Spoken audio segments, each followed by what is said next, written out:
as we were saying, it's really the next line in on this document that, by the way, happens to be the last line here, as you can see, where they really tried to hang their hat. Here's what it says. It says, quote, as you can see here, puts hands on his privates.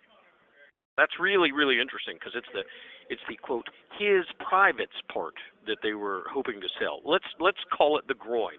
Listen, in Taekwondo class, whether you're 6 or whether you're 76, that's what we call it. We don't call it the privates, and we don't ignore it, and we don't avoid the topic. In fact, it is specifically taught as a precise target.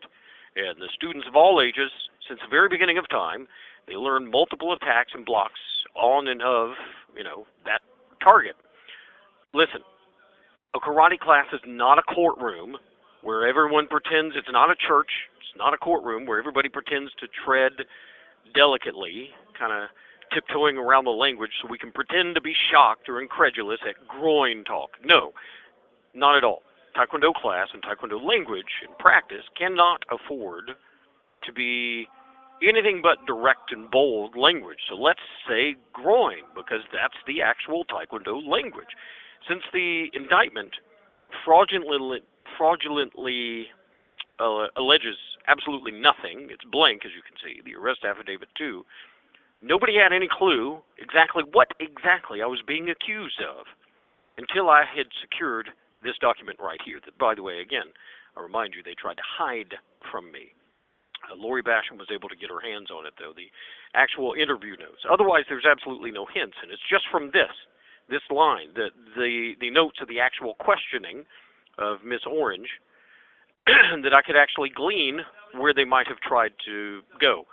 And listen, this is so silly that it would not have held up in any court at all. So, first off, let's answer, as you can see here, it says everybody exercise. And let's answer the question, well, who is everybody? Well, when she says, as you see, everybody, well, who is that? All right, well, let's list that, shall we? First of all, there's me, obviously, and her, since it was the beginning of a new training cycle. There were also about 20 beginner juniors in that class, plus 2 of my colored belt coaches who were already there even before that class started. Those 2 people are named Elijah Scott and his mother, Cheryl Scott, one of the color belt coaches, black belt, in fact. Then one of my brand new red collars showed up. Her name is Jamie McGrath. She had just gotten her red collar instructor stripe. Then still, during that same class, even more of my staff instructors and coaches showed up. Black collar and complete traitor, by the way, to everybody, Joni Parks, plus more coaches, which included her son, Buddy, and Trey Chadwick, and Reed Kitchens. They all came in the same van. And by the way, Miss Yellow used to call herself Miss Kitchens, saying she was going to marry one of my black belts, Reed Kitchens. For his sake, I kind of hope that did not happen. Plus, on top of all of those people, the viewing room was full, loaded with parents on just the other side of the glass, monitoring every single second, every tiny thing which goes on in every single class. That's actually how I designed it. That's why the school was set up exactly as it was, so that every parent, every student, every coach, every instructor could see and know everything. Plus, the entire wall of the dojo, or as she calls it in this report, is the total room, as Orange Girl calls it. The whole wall is just one giant mirror all the way across, so that anything that happened was always seen by every single person, including, by the way, those in the glassed-in viewing room. This call is from a federal prison. Thank you so much. Nothing which occurred in the, as Orange Girl called it, the total room, nothing which occurred on the actual dojo floor, nothing could go unnoticed. There's just no way. And that, by the way, is part of the reason that the case began falling apart. Because, listen, it's a karate class.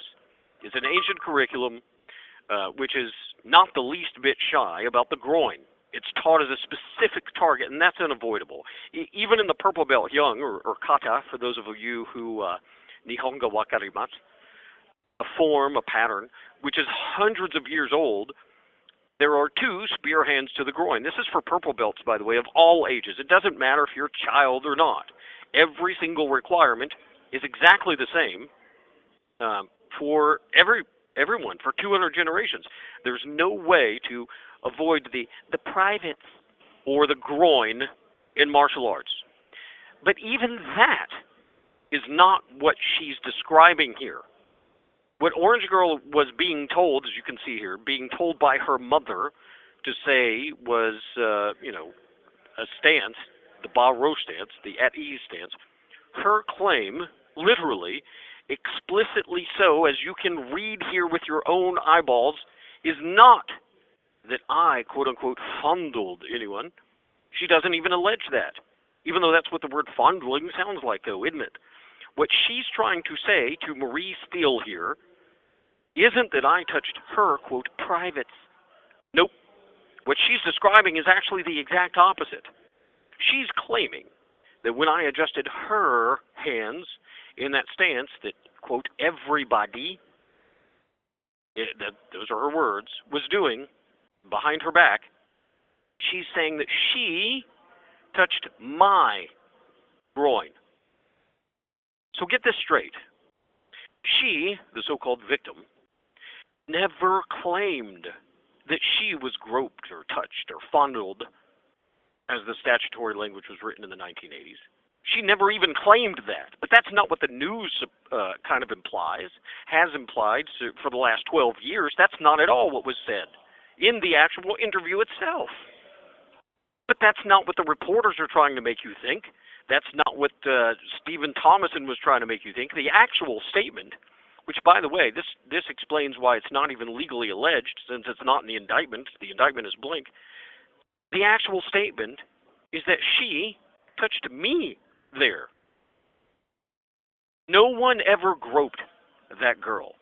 Not Miss Orange, not Miss Yellow. And by the way, this is from the actual police notes. I didn't write these notes. I wasn't even present. These are notes from Jim's Little Johnson that he actually had, by the way, before his news conference, where he claimed, that I was the devil or whatever, before the arrest. But did he tell you this? Did he tell you this stuff? Absolutely not. He did not. Meaning, once again, that he lied to you. He lied to you publicly. Now tell me how you feel about that. Are you okay with that? By the way, that stance, it is and has been a part of every Taekwondo curriculum in the world and for generations. Making an adjustment to that, proper hand position, angle, tension, weight distribution, whatever. That This call is from a federal prison. Which is done millions of times a year, not just with beginning students, by the way, but with every single practitioner, and probably throughout the entirety of their training. There's absolutely no way in hell, not even in Lee County, would that case have ever survived the first day in court. But it didn't need to, because all they needed was the accusation. That's it. And by the way, I'd like to remind you, I'm a former national grand champion. And though things were certainly different back in 1994, I've also trained several national champions. You don't get to the elite level like this by running some shady outfit. I've literally taught since the last century. I started training myself in 1977. Again, you don't do this for decades, especially at this level, unless you know what you're doing. There's no place, there's no room for shenanigans. But as you can see, by the way, Jim Johnson had shut down C.L. Hoyle's business. No person in Tupelo is allowed to buck Jim Johnson. He will shut it down. The C.L. Hoyle and Ricky Thompson legal case against him is proof of that as well. That's just his modus operandi, his operational bias. By the way, neither of the so-called victims, the accusers, neither Miss Orange or Miss Yellow, neither one of them ever even claimed that some man, any person, me, ever, quote, fondled them or touched them. The reason it's not in the indictment, as the earlier videos talked about, the blank indictment, the reason it's not in the indictment is because it never happened. It's not in the arrest affidavit either because it never happened. And it's not even in the actual contemporaneous interview notes. You know why? because it never happened. So why is it that the foreskin, Jim Johnson, and the press, which regurgitated all that, why did he lie to you? Why was he hiding the truths? Well, for that answer, you can go back on this YouTube channel and check out the video entitled Tools. But it's the actual lack of an accusation is actually part of the reason that the case fell apart. And here's another one, by the way. Here's a biggie. He couldn't find a single soul who would co-sign his lie. Not one. Now, I want you to remember, he told the press that there were as many as 8 victims. And he said all of that as if there had been some sort of long investigation. And there hadn't been. It wasn't even 24 hours after the initial interview of this that you see on your screen now, of Orange Girl, that he was giving a press conference announcing the takedown of a sting. That was me. But he implied in that press conference that a whole bunch of students had just joined in. So he was then kind of publicly committed to go dredge up some more accusers from somewhere. After all, he had said it on TV. And we all know how reporters, especially WTVA, they love to hold people like Holland and Johnson to account, right? No way, no chance. Anyway, he was now committed. So commence Operation Create Some Dusky Accusers. And so he tried. Now, it's important to note here that these joint task forces against crimes against children, they're often grant-based programs. What that means is they get specialized, earmarked funding just to operate. So they're under constant internal and social pressure to justify their existence. And I can tell you from personal experience that once some government office kind of opens that financial tap, you really don't want it to shut off. So you must then produce results. The difference is that in the intelligence field, it's merit-based earning. It uses a different metric than the quote-unquote law enforcement agencies. Law enforcement agencies, what they do is they prove their continued need based entirely on how many lives they destroy. It's a numbers game because they're simpletons. The gauge for them is very simple. It's based on convictions. Not how many investigations did you do or how thoroughly did you solve a case to get to the truth. No.